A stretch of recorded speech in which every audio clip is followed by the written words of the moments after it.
IMC Podcast Corner masih di Rumah Sakit IMC Cikarang bareng saya Leni Diandra. Kali ini bersama dengan Dr. Reza Ervanda Zilmi, spesialis anak. Halo dok. Halo, selamat siang. Sehat dok? Alhamdulillah.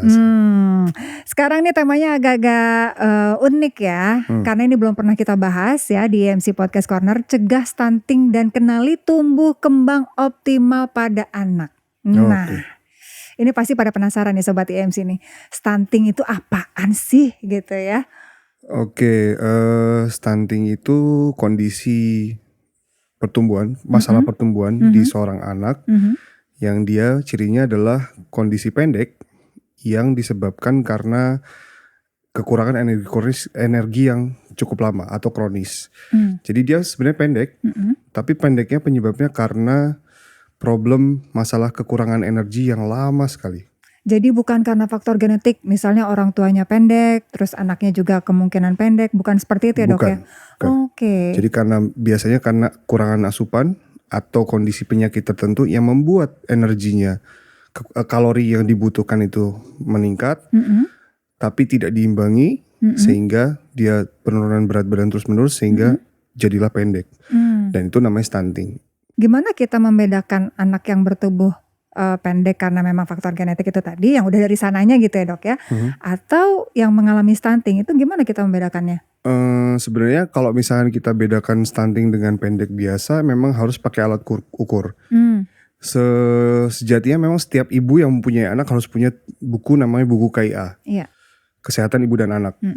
Buku ini itu ada alat ukur namanya antropometri. Antropometri itu kita bisa mengukur berat badan per usia, tinggi badan per usia, berat badan per tinggi badan. Nah, dari 3 komponen itu kita bisa memastikan ini stunting atau enggak. Tanda stunting itu dimulai dari lihat anaknya pendek. Kalau kita pakai kurva di bawah 5 tahun, kita menggunakan kurva WHO 2009, itu di bawah tinggi badan per usianya itu di bawah -2. Oke. Grafik dari WHO-nya di bawah -2 standar deviasi. Kalau misalkan dia pendek, kita lihat berat badannya turun juga nggak? Berat badan per usianya turun. Kalau misalnya berat badan per usianya di bawah -2 SD juga, kita lihat usia tingginya.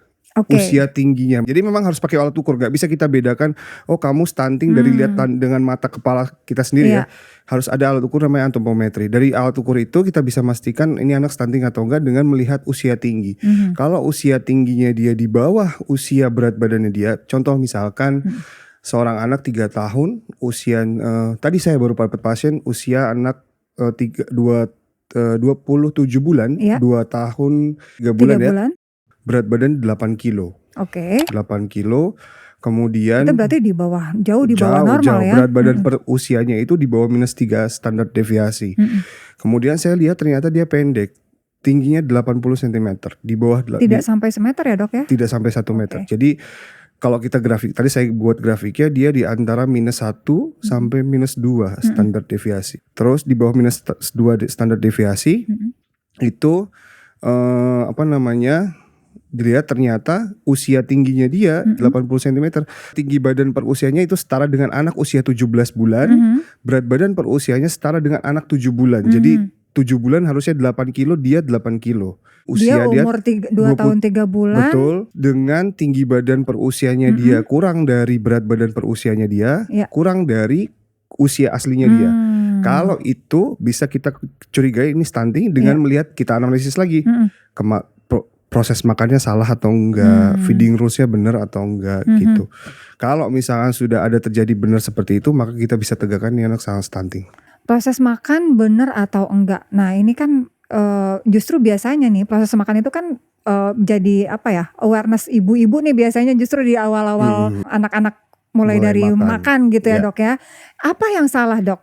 Sejatinya sih sebenarnya rata-rata anak yang datang dengan gangguan tumbuh kembang, gangguan pertumbuhan, misalkan BB-nya nggak naik-naik, sebenarnya problemnya karena masalah di feeding rules.